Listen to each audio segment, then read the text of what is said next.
அத்தியாவசிய செலவுக்கு பால் கூட வழி இல்லாமல் நடுத்தர ஃபேமிலி எவ்வளவோ இருக்குது. 1000 ரூபான்றது பெரிய விஷயம் என்னை பொறுத்தவரையிலும். 1000 ரூபாயிலேயே பிடிச்சி தொங்குறாங்க இந்த 1000 ரூபாய்க்கு பிறந்தவங்க. 1000 பேர் 1000 ரூபாய் திட்டம். 1000 ரூபாய். இந்த 1000 ரூபாய்க்கு பிறந்தவங்களுக்கு 1000 ரூபாய் மட்டும்தான் தெரியும் நினைக்கிறேன். வேற எது ஒன்றும் தெரியாது போல. நம்ம சாகும்போது அந்த 1000 ரூபாயை நெத்தியில வச்சு அடங்கு பண்ணி முடிச்சிட வேண்டியதான். 1000 பேர் 1008 எத்தனை பேர் சேர்ந்திருக்காங்க தெரியுமா? இது வரைக்கும் 209 பேர். 1000 ரூபாயிலேயே பிடிச்சி தொங்குறாங்க இந்த 1000 ரூபாய்க்கு பிறந்தவங்க. 1000 ரூபாய் திட்டம் நம்மகிட்ட இருந்தா யாரிடத்திலும் கை நீட்ட வேண்டிய தேவை கிடையாது. ஒரு ஜான் வயசுக்கு என்ன பாடுபட வேண்டியதா இருக்குது. ஏதாவது போடுங்கய்யா. ஐயா ஐயா.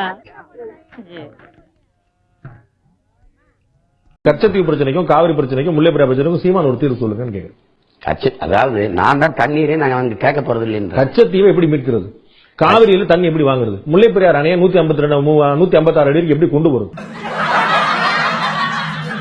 அதான் தம்பி, இந்த மாநிலங்கள்ல நீருங்கிறது அரசியலாக்கப்பட்ட பிறகு அதுல வந்து ஒரு தீர்வு காண முடியாது. தண்ணீரின் தேவையில நம்ம தண்ணீரை விட மாற்று வழி தீர்வு காண முடியாத பிரச்சனையா தான் இருக்குங்கிறது நீங்க உணர்ந்துகிட்டு இருக்கீங்க. அப்புறம் தீர்வு காணல அவங்க குற்றம் சாட்டுறீங்க.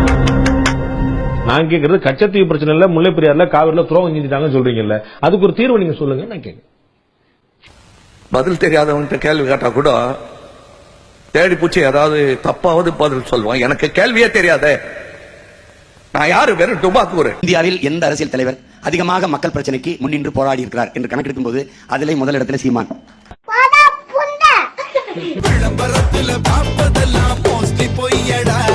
இந்தியாவில் எந்த அரசியல் தலைவன் அதிகமாக ஊடகத்தை சந்தித்து பேசியிருக்கிறார்? அதிலேயும் சீமான்.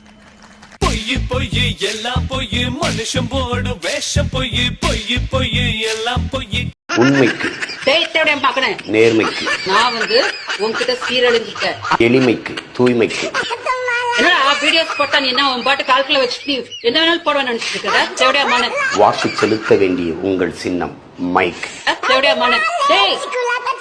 வீடு தேடி வந்து மிதிப்போண்டா, நாங்க மிதிச்சுவோம். நாங்க என்னடா ரொம்ப பயமுட்டு. நிர்மலா சீதாராமனாக இருக்கட்டும், பாஜகவை சார்ந்த குஷ்புவாக இருக்கட்டும், இவங்க எல்லாரும் மக்களுக்கு தர்ற, குறிப்பா திமுக அரசு தர்ற 1000 ரூபாய் மகளிர் உரிமை தொகை, அதை பிச்சைன்னு சொல்றாங்க.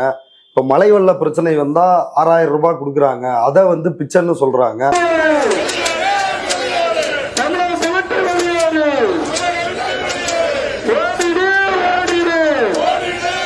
பிஜேபிக்கு வந்து 1000 ரூபா 10,000 ரூபா சொல்றது மாதிரி அவங்களுக்கு பிச்சை காசு தான்.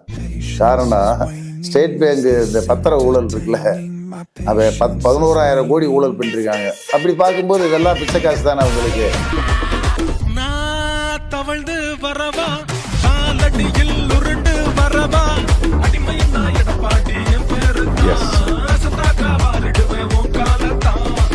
பழனிசாமி தமிழ்நாட்டுக்கு மட்டும் துரோகம் செஞ்சவர் இல்ல, தன்னை சுற்றி இருந்த அத்தனை பேர் முகத்திலையும் குத்துனவர்.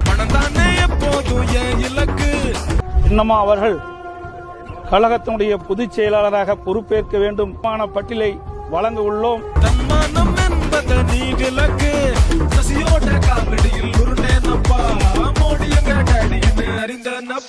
பிரிஞ்சு போனவங்க பாஜக கூட நேரடி கூட்டணியாகவும் பழனிசாமி கள்ள கூட்டணியாகவும் வந்திருக்காங்க.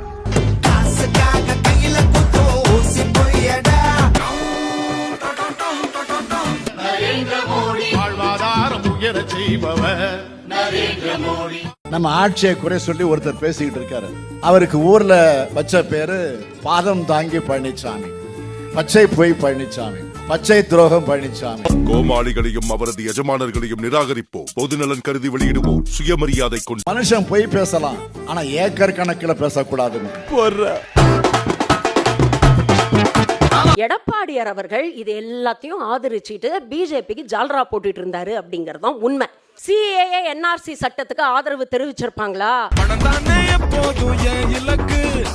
வேளாண் சட்டங்களுக்கு ஆதரவு தெரிவிச்சிருப்பாங்களா? யூனிஃபார்ம் சிவில் கோடுக்கு ஆதரவு தெரிவிச்சிருப்பாங்களா?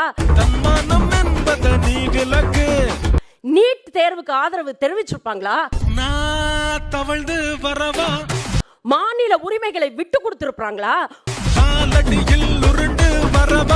மாநிலத்துக்கு வர வேண்டிய வரி பணத்தை கேட்டு வாங்கியிருக்க மாட்டாங்களா? டிமானிட்டைசேஷன் பத்தி என்ன சொல்லிருப்பாங்க, ஜிஎஸ்டி பத்தி என்ன பேசியிருப்பாங்க? எடப்பாடியார் அவர்கள் இது எல்லாத்தையும் ஆதரிச்சுட்டு பிஜேபிக்கு ஜால்ரா போட்டுட்டு இருந்தாரு அப்படிங்கறதுதான் உண்மை.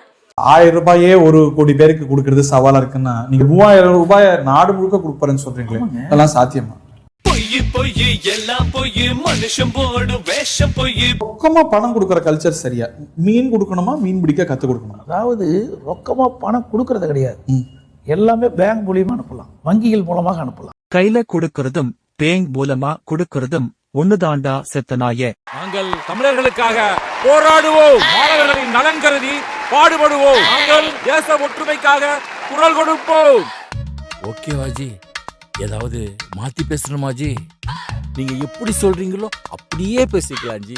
கடந்த 10 வருஷமா நீங்க என்ன சொல்றீங்களோ அப்படியே தான் ஜி செஞ்சிட்டு இருக்கேன். வரேஜி. மக்களை வஞ்சிக்கும் இந்த கள்ள கூட்டணியை நம்ப போகிறீர்களா? சிந்தித்து வாக்களியுங்கள். இந்தியாவை காக்க ஸ்டாலின் அழைக்கிறேன்.